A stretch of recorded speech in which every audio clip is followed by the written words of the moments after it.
శ్రావణ పౌర్ణమి సందర్భంగా విజయవాడ ఇంద్రకీలాద్రిపై ఆధ్యాత్మిక సందడి నెలకొంది. శ్రీ దుర్గా మల్లేశ్వర స్వామి కొలువైన ఇంద్రకీలాద్రి చుట్టూ గిరి ప్రదక్షిణ కార్యక్రమం వైభవంగా ప్రారంభమైంది.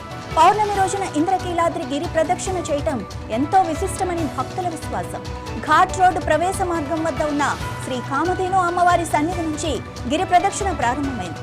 ఆలయ కార్యనిర్వహణాధికారి వికే శ్రీనాయక్ ప్రత్యేక పూజలు నిర్వహించి కొబ్బరికాయ కొట్టి కార్యక్రమాన్ని ప్రారంభించారు.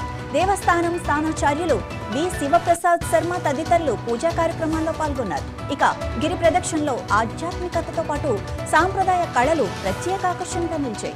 జయ జయ ధ్వానాలతో పరిసర ప్రాంతాలు మార్మోగాయి.